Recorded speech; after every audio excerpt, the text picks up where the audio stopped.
The demo session that's included with Pro Tools is designed to help you to start to find your way around a typical Pro Tools project. Once you've launched Pro Tools, you'll see the Getting Started dashboard, where you'll find links to other tutorials and some template sessions to get you started on your own music.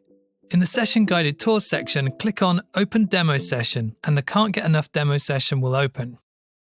The session uses plugins and virtual instruments that come with your version of Pro Tools. If you're missing anything, then you can go to Avid link to download it.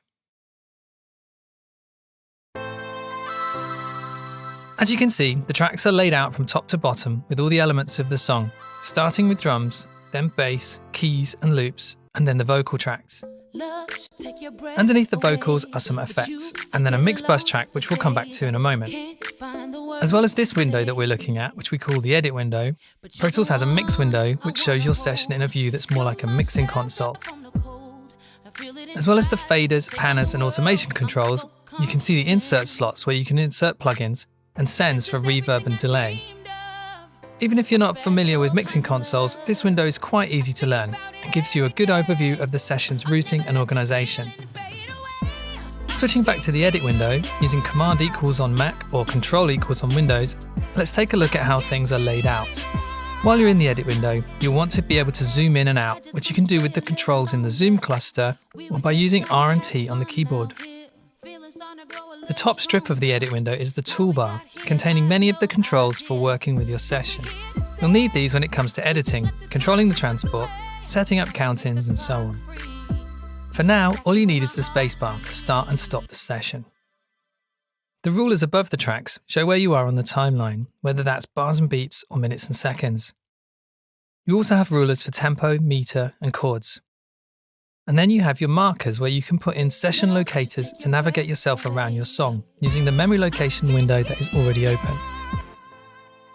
This demo song is built from audio tracks containing recorded audio clips, instrument tracks with MIDI clips, and aux tracks which are used to route and mix your audio. The main beat in this track uses the groove cell drum instrument.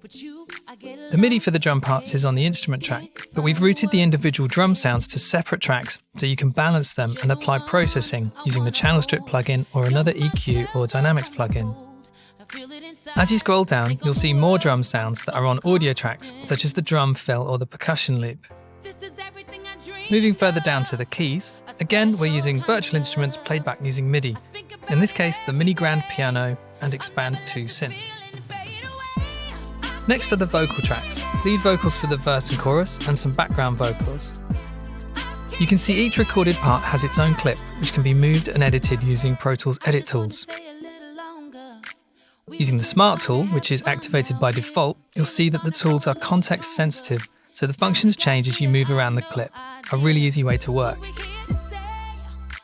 The last group of tracks are the effects returns. This is where your reverbs, delays and so on live. These effects returns are fed by sends on each track. Take a look at the verse lead vocal track. Click on the send to bring up a send level fader so you can adjust the level of reverb on the track. The last track in the session is called Mix Bus. This is an important track as all of the tracks in the session are routed through this track. This enables you to apply processing such as compression and EQ to the whole track. You can also right-click on the track to bounce out the stereo mix. All tracks in this session are grouped in folders. Folders help to organise things in the session, as you can see when you look at the tracks list to the left. Closing the folder hides the tracks to tidy up your view. Hopefully, exploring this session will give you some ideas about how to organise your own Pro Tools sessions.